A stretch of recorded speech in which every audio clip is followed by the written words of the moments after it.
This is Leo on KTWH. I think you may be joining us on our Wednesday morning show where we're going to have a little conversation, a continuation of a conversation with a tale collector and a tale spinner or a teller of tales.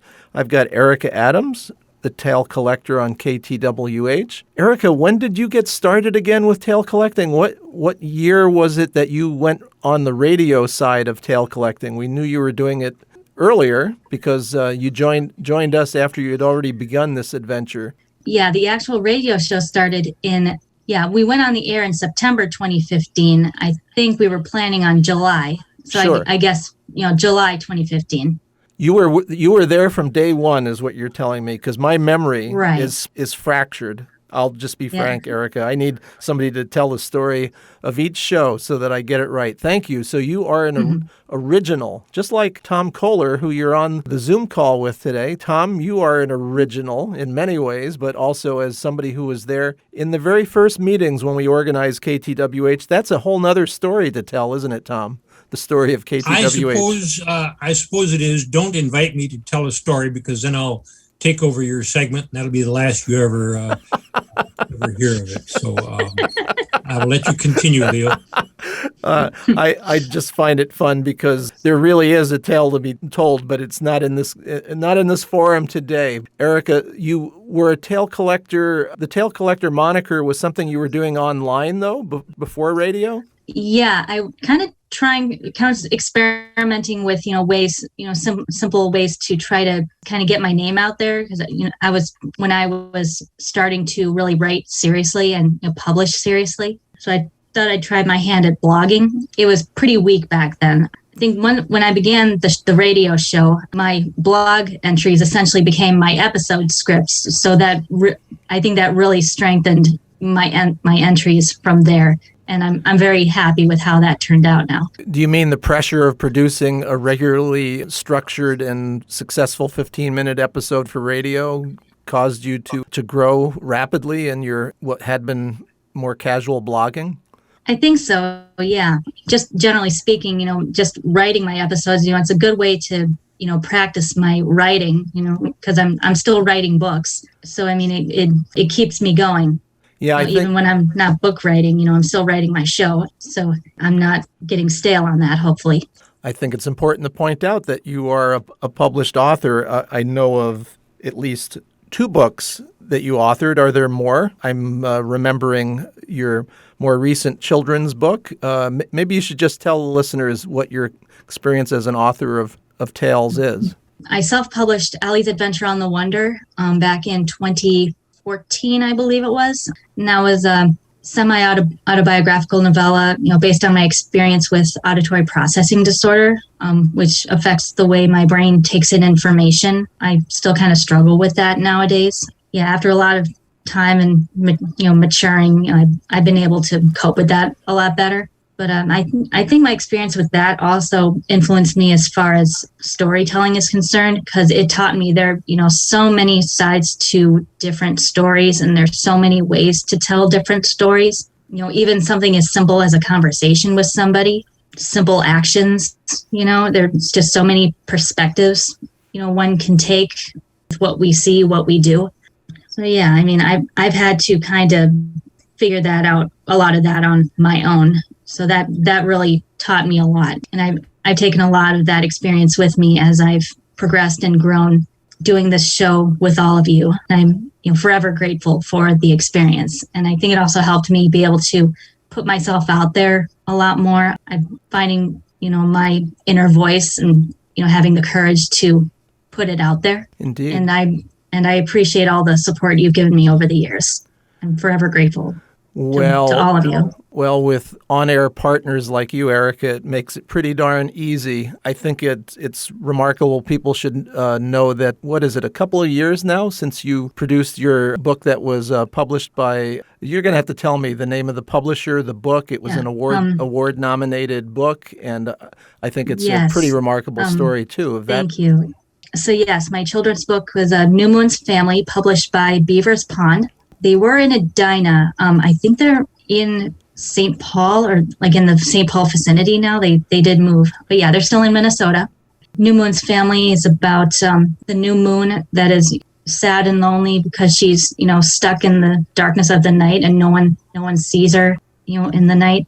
But the sun, teaches her that she's not alone and she does have family, even though she may not be able to see them. And, especially, this past year and now, we need that.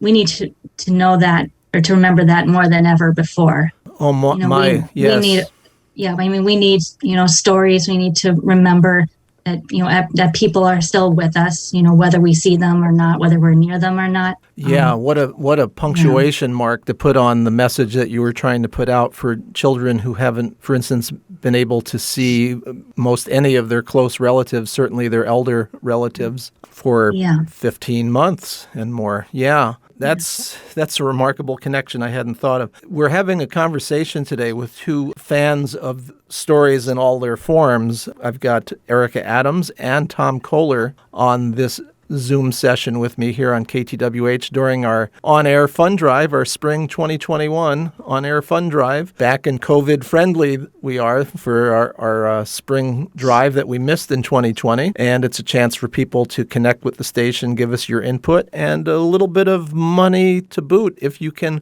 afford to keep tale collecting and tale spinning going along on the radio. I thought it'd be kind of fun to end our two-part conversation, folks, by asking each of you what you look for in a story. What are the elements of a story that really capture you, and what is it that makes you read a story and keep reading that story and coming back to it in the future? Because we all know that there's something magical about something that 10 years from now calls out to you on the bookshelf or in whatever form, because Erica collects things that aren't just in book form, that makes you come back to a story. What are the things about it that live in you and resonate so that you want to revisit a story?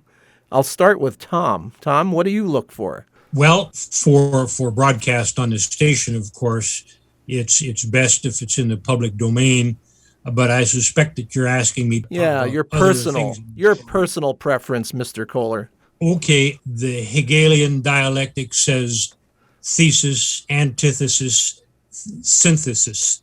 That's easy for you to say. Should I get out a chalkboard? So you have a proposition on one hand, usually the hero. Then you have an opposition to that proposition, usually by the villain or the source of conflict in the story. These two sides combine and mix one way or another, and by the end of the story there is a combining of these two, which would be the synthesis. And so every story has to have something that's being proposed and some other thing which provides conflict, and through the telling of the story we get exposed to both sides of this story and come to a conclusion of some sort. Well, the author or teller of the story comes to a conclusion, and it may or may not match or coincide with your own conclusion. I generally prefer humor, although the root in humor is usually sadness and tragedy, and you'll see that in comedians who are prominent in our ordinary entertainments even today. Adventure is good.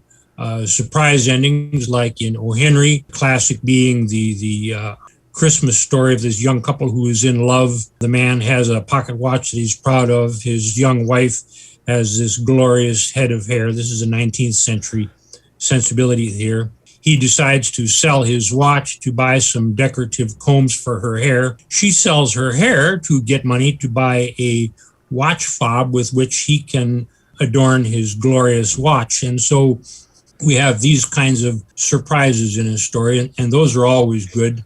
Being an ex-submariner, there are submarine stories that I enjoy reading for one reason or another. You can leave the boat, but they never leave you. But at the heart of all of it is a proposition, an opposing proposition, and then a resolution or a coming to terms between these two opposites. And every story has that one way or another. Sometimes you have to look for it, and I guess that's kind of it. Well, that's a nice setting up of what the useful tensions and resolutions are in storytelling, Tom. That's pretty neat. You did indulge us on some of your genres preferences, although submariner fiction or nonfiction is not something I knew of as a genre, but you've straightened me out on 20,000 Leagues Under the Sea. Aha, there you go. I have read that. The Hunt for Red October. Oh, Tom, the list would continue, but I want to give the last word. I want to give the last word to the younger party in the conversation. Erica, what is it? How would you answer that question of what you look for? You don't have to name genres, but do you have a similar bent as Tom about what you're looking for in stories? I guess anything that, whether intentionally or not, anything that kind of makes me look at the world in a different way, that makes me, think about myself, humanity, our world, our future, our past, I guess anything like that, pictures. Yeah. And just the ingenuity that we use to tell the stories. It's not just about, speaking and writing anymore, although, not to diminish those by any means, not at all. It's like, we're not just inventing new stories, we're inventing new ways to tell those stories. And I just absolutely love that. Here's something for both of you. Do you have any demands on the satisfactory conclusion of a story? Do you need resolution? Can things be put up in the air as if almost society or the individual reader needs to help finish the story? What's your view on that, Tom? There have been stories which, when I got to the end of them, angered me or pleased me or amused me or saddened me. And any of those is a satisfactory denouement. I just don't want to come to the end of the story and say, huh? You won't be reading those stories on the radio, I take it. I may have without realizing it. And let's ask Erica the same. Do you often cover stories in the Tale Collector that you're just not sure what you're left to think? It's a little different. For the Tale Collector, I'm sure to answer that. Basically, anything I put on the Tale Collector, even, ambiguous stories, I at least want to, basically my personal rule for, when I present a story on the Tale Collector is I make sure I experience it in full, get my own opinions, but also get as much, research on it as I can so I can make, a mostly neutral observation about it. But I also have to garner enough personal interest in it, to be able to enjoy doing the research on it. Yeah, it's kind of different from, just personal stuff that I'm, going into for fun or that I don't plan to talk about on the show. I don't mind ambiguous stories as long as the payoff, is satisfying, for what was building up. And I think that I don't think there's a clear-cut right or wrong, or rather yes or no to that. I think it's a case-by-case basis. So a lot of stories pull that off beautifully. Others don't. I think as long as they answer the questions, but that's not right. I guess Go ahead. They can't leave unanswered questions to the point where where I'm left confused. Okay. But that's kind of hard to explain. I guess it's a case-by-case basis. I don't dislike ambiguity, but it has to be done well. But again, I think that's kind of a matter of personal opinion. So that's kind of hard for me to answer. Yeah, and not to be glib, but you're okay with them not tying up the package of their story with a neat bow at the end, but you would like to know where the heck the package is. Yeah, I want to be able to, think about it, make some educated guesses for myself, even if I know that those questions will never be answered through canon, I guess you could say. So even if they don't answer them, as long as the story satisfies me, it's like they build a world that I can be interested in, one that I can take seriously, then I will generally leave satisfied. And with regards to the Tale Collector, even if it's an ambiguous story, I still need to, know enough about it where I can, first of all, fill up the 15 minutes, but, more importantly, I can not only give my opinions on it, but give neutral observation about it, to be able to inform my listeners, give good information to my listeners so they can make, an educated choice as to whether to go into it or not, the way I did. Thank you, Erica. I'm speaking to Erica Adams, the Tale Collector on KTWH, and Tom Koehler, the teller of tales, the reader of novels and more, even a radio theater voice at one time. And so Tom has been neck deep in stories probably his whole adult life. I want to leave you guys with kind of a fun opportunity, a little bit of a lightning round, not to put you on the spot, but if I gave you each, 30 seconds to a minute to articulate 1, 2, even 3 choices of stories that you think that everybody should rush out and check out for themselves. Would one of you want to take that on first? Just something that would kind of reflect your personal taste and enthusiasm. Tom, do you want to give that a whirl? Oh, golly. Almost anything written by Mark Twain, I think. Yeah. And I'll just leave it at that. Well, how about for those that are under the age that you and I are in the vague vicinity of, Tom, to just explain to these folks what does Mark Twain bring to the table? Mark Twain brings an observation of American society, or human society even. He presents actually kind of both sides of an observation and leads the reader into forming some of their own conclusions on what he has done in his story. Sometimes it's wry wit, and sometimes there's irony, and sometimes it's just outrageous broad humor. It's always a good read, and it does require a little bit of thinking sometimes. Of course, he was from the tail end of the 19th century and into the beginning of the 20th century, but the human condition has been fairly consistent throughout the history of humans, and so his stuff never really goes stale. I don't know if my observation that he seems to be motivated out of love for a species that he loves to lampoon. Well, we are a rather humorous species and certainly worthy of lampooning. Fair enough. And for the last word, I will offer Erica your chance to share with the audience maybe something that might surprise them that you would love them to encounter.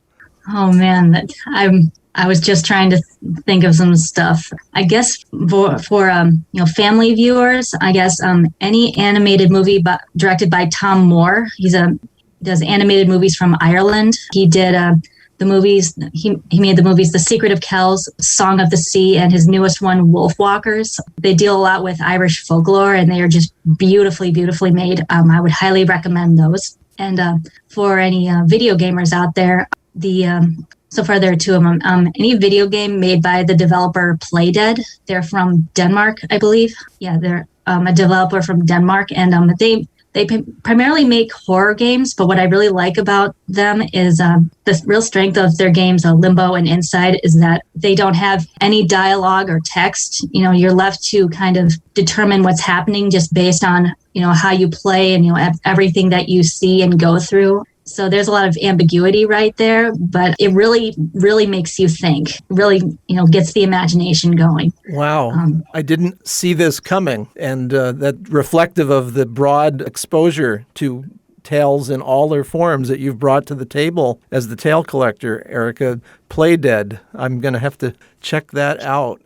That's amazing. Mm-hmm. It is so great to talk to you both. KTWH is why we're talking today, because we're in the middle of our spring Fundrive. Anyone can go to ktwh.org, participate in the ongoing story of KTWH by giving us a gift you can afford to support us continuing on the air. We've been doing it 5.5 years, and we'd like to have another 5.5 years plus to do this. And Erica and Tom will certainly be with us for some of that ride. I hope that it's a long ride, both of you, on the airwaves at KTWH. I very much look forward to telling many more stories and, hearing them in turn from all of you. Yes, thank you, Erica. And Tom, any last thought?